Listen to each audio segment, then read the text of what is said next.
Halo teman-teman, jumpa lagi dengan keluarga Karen.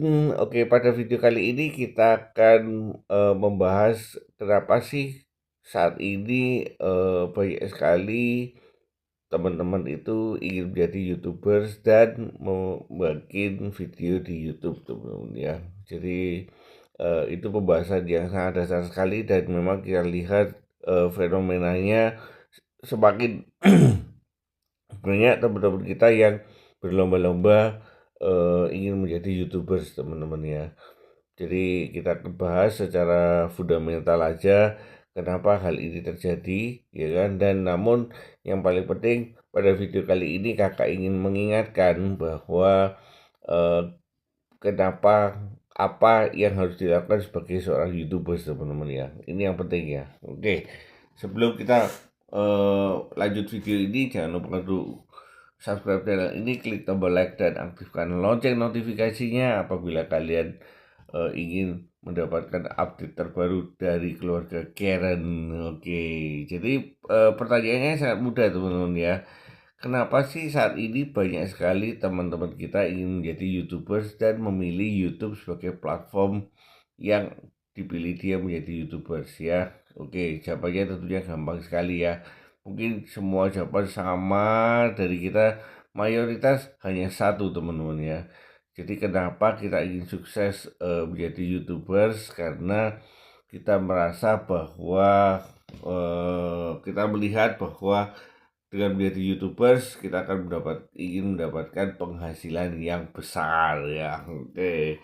Mungkin karena kita ketika pertama kali nonton video-video di YouTube lihat satu bulan ada si A kok dapatnya sudah 40 juta ya, si B sudah dapatnya 50 juta ya. Wah, bayangkan kita, aduh, kalau kita kerja di kantoran atau kerja di mana gitu ya, kok gajinya jauh dengan penghasilan ketika kita menjadi YouTubers ya. Kita sudah berangan-angan tinggi setinggi langit. Ternyata kita setelah jalani, ternyata harapan itu tidak setinggi, tidak sesuai dengan realitanya ya. Oke ya kan. Nah, ketika itu setelah kita sudah sampai pada saat itu, kita merasa down, kita merasa bahwa kok seperti ini, nggak sesuai ekspektasi ya kan, dan lain sebagainya. Nah, sebelum kita down, sebelum kita patah semangat, tonton video ini agar kalian tahu apa itu YouTube dan kenapa kita harus jadi konten kreator ya, teman-teman ya. Oke, jadi pertama kali yang kita harus bahas adalah kenapa kalian itu pilih YouTube, teman-teman ya, kok bukan yang lainnya. Jadi yang pertama yang kita harus tahu dan kita harus ketahui bahwa YouTube adalah platform berbagi video yang memungkinkan kita untuk mengunggah, untuk ya, platform berbagi video yang memungkinkan pengguna untuk mengunggah, menonton, berbagi, dan mengomentari video, ya kan? Oke. Jadi ini adalah YouTube adalah platform video, teman-teman. Karena namanya adalah platform video, tentunya semua yang ada di YouTube adalah isinya video, baik itu video short atau pendek maupun video long atau video yang mandat ya. Jadi semuanya berisi video dan apa yang dimiliki oleh YouTube itu, fungsi utama YouTube itu sebenarnya ada 5 yang harus kita ketahui ya. Jadi yang pertama adalah konten hiburan, ya tentunya ya, karena YouTube adalah platform video, tentunya sebagian besar itu adalah berisi tentang konten hiburan ya. Terus kedua adalah konten edukasi, terus ketiga adalah platform kreator ya. Jadi kenapa platform kreator ini kita pisahkan dari konten hiburan dan edukasi, teman-teman ya. Karena kalau edukasi itu tentunya hal yang standar ya. Contoh ada yang kita belajar tentang matematika tambah-tambahan, satu tambah satu, satu tambah 2 itu standar ya. Baik disajikan oleh konten kreator manapun ya, satu tambah satu tetap 2, teman-teman. Cuman kemasannya yang akan beda, itu yang dinamakan oleh platform kreator ya. Jadi YouTube itu pertama adalah dia memiliki konten hiburan, kedua adalah edukasi, ketiga adalah platform kreator, artinya bahwa dia menyediakan space buat kreator-kreator YouTube ini untuk memiliki platform sendiri atau platform yang namanya adalah channel YouTube kita ya. Jadi terus yang keempat adalah tentunya ini yang ditunggu-tunggu oleh kita semua adalah YouTube menyajikan yang namanya fitur monetisasi atau ketika kalian dimonetisasi kalian sudah mendapatkan dolar atau rupiah ya. Dan yang terakhir yang fungsi utama dari YouTube adalah streaming ya. Jadi kalian bisa berinteraksi dengan melakukan streaming online langsung dan berinteraksi dengan teman-teman kita sebagai subscribernya kita ya. Jadi ini adalah value yang kalian dapatkan ketika kalian menjadi content creator di YouTube. Pertama adalah kalian mendapatkan edukasi, kedua adalah konten hiburan, ketiga adalah platform kreator, artinya bahwa kita bisa bikin channel di situ, channel YouTube di situ, ya kan, channel agar kita bisa berkreasi di sana. Dan yang keempat tentu yang paling penting adalah monetisasi, dan yang terakhir adalah streaming langsung. Nah, ya kan. Nah, setelah itu apa yang terjadi, teman-teman?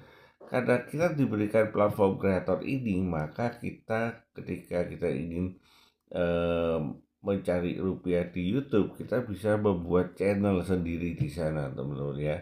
Channel sendiri di sana, terus kemudian kita bisa create nama channel kita bisa mengisi video kita. Nah, ketika kita meng-create channel di YouTube itu, maka secara otomatis kita langsung berpredikat sebagai konten kreator, teman-teman ya. Jadi konten kreator ini apa ya kan? Jadi namanya adalah konten kreator ya teman-teman ya. Karena itu tidak ada alasan bagi kita itu video-video yang kita ada di channel kita itu copy dari orang lain. Jadi kalau ngopi itu bukan kreator lagi teman-teman ya. Namanya kreator itu adalah membuat, teman-teman ya. Membuat konten sudah jelas ya.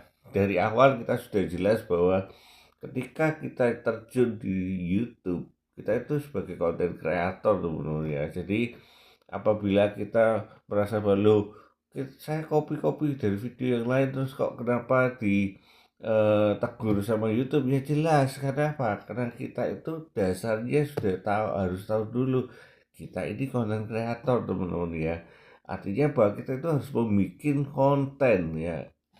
Apakah konten itu harus orisinil dari kita sendiri atau kita mixing dari beberapa video yang ada di luar, kita bongkar pasang jadi satu, namanya konten ya. Namun yang tidak diperbolehkan pasti itu adalah kita copas betul-betul video orang lain, kita masukin ke kita punya channel. Itu namanya bukan konten kreator, itu copy kreator teman-teman ya. Oke. Yuk. Nah, apa saja sih sebenarnya apa namanya 5 dari apa saja sih sebenarnya tugas dari konten kreator itu ya sebenarnya ada 5 sebenarnya tugas dari konten kreator ya. Kita harus kenali dulu agar kita menjadi konten kreator yang sukses di YouTube. Oke, yang pertama adalah menciptakan konten yang original. Nah, ini yang pertama ya, harus diketahui, dipegang benar-benar ya. Artinya bahwa namanya original itu adalah tidak ada di eh, tempat lain. Konten kalian ini original itu betul-betul orisinil, betul-betul baru, betul-betul ide dari kita sendiri ya kan. Jadi jangan sampai kita punya kita sebagai konten kreator, kita itu bukan konten original tapi konten copy ya. Karena itu pertama yang harus kita pegang teguh sebagai YouTubers adalah bahwa satu, bahwa kita harus menciptakan konten yang original ya kan. Oke. Lalu yang kedua adalah menggunakan beragam teknik produksi ya. Karena ini menggunakan berbagai macam teknik produksi ini itu butuh waktu teman-teman. Bagi kita yang memang bukan pengalaman, memang butuh waktu, tapi itu sambil proses ya kan. Jangan menunggu video kita bagus dulu baru kita mau upload, tapi apa, kita upload dulu sebanyak mungkin video. Seperti yang Kakak bilang di waktu-waktu sebelumnya, video-video yang lalu, bahwa jangan takut untuk membagi video kita sebanyak mungkin, tapi takutlah untuk membagi video kita ke orang lain.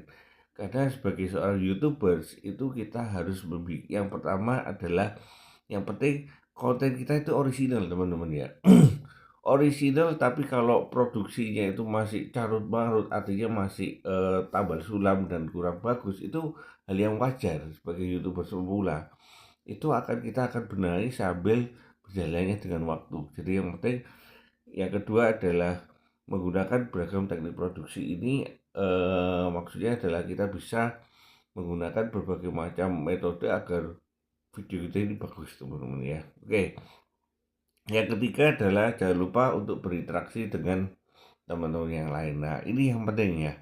Jadi sebagai YouTubers itu kita juga perlu interaksi dengan teman-teman yang lain. Ya, seperti yang Kakak bilang selalu, itu adalah kita harus sering-sering untuk berkunjung ke teman-teman yang lain. Atau kalau ada komentar di video-video kita, jangan lupa untuk memberikan feedback, ya kan, agar kita bisa berinteraksi dengan yang lain.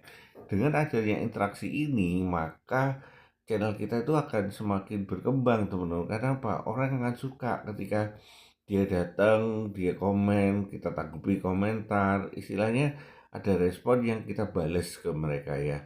Nah, ini yang penting ya. Jadi yang ketiga adalah sebagai YouTubers kita harus sering berinteraksi dengan audiens teman-teman, ya kan. Kalau enggak ya enggak bisa, ya kan. Oke. Lalu kemudian yang keempat apa ya? Yang keempat adalah konsisten membangun identitas ya. Jadi sebagai YouTubers, dan apabila kita ini bukan public figure, ya kan, tentunya kita harus betul-betul serius untuk membangun identitas teman-teman. Membangun identitas ini butuh effort, butuh waktu, dan nggak mungkin seperti membalikkan apa namanya, pagi ke siang seperti itu ya, membalikkan malam ke siang seperti itu, nggak mungkin. Jadi membangun identitas ini harus dimulai dari nol. Jadi kita harus sering berkunjung ke teman-teman, kita harus memberikan komentar di video teman-teman yang lain, sehingga teman-teman tahu nih, oh ini ada di Junaid, ada si A nih, ada keluarga Karen nih, ya kan. Keluarga Karen ini, oh kontennya seperti ini nih. Nah, oh aku suka nih kontennya keluarga Karen, saya follow dia, ya kan. Terus kemudian kita komentar di tempat lain juga, dan itu lakukan secara masif teman-teman ya. Jadi lakukan terus-menerus, reguler, agar eh, istilahnya identitas dari channel kita ini dikenal oleh orang lain ya. Oke, dan yang terakhir adalah, yang penting adalah memberikan dampak di dunia digital, ya kan. Jadi sebenarnya harapan yang terakhir adalah ketika kita ikut berkreasi, kita ikut memberikan warna di YouTube itu, kita juga memberikan dampak yang positif kepada perkembangan informasi yang ada, ya kan. Jadi apapun informasi itu, apapun video yang kita buat, tentunya harapannya adalah kita memberikan hal yang positif kepada teman-teman sesama konten kreator ataupun orang yang hanya menonton video-video di YouTube tersebut. Oke, jadi saat ini kalian sudah ngerti ya. Jadi kenapa banyak sekali dari kita ingin menjadi YouTubers dan menggunakan platform YouTube, dan kita harus mengerti kenapa kita sebagai content creator ya, karena dengan itu kita akan terus bersemangat, kita akan terus memacu kita agar bisa sukses bersama-sama di YouTube ini. Oke, demikian video kali ini, dan jangan lupa untuk komen, dan apabila ada pertanyaan seputar video ini silahkan komen di bawah. Apabila ada request yang ingin kalian dapatkan bahas apa di video berikutnya, monggo silahkan tulis komentar di bawah. Kakak akan buatkan satu video buat kalian untuk membahas topik tersebut. Oke, salam keluarga Karen.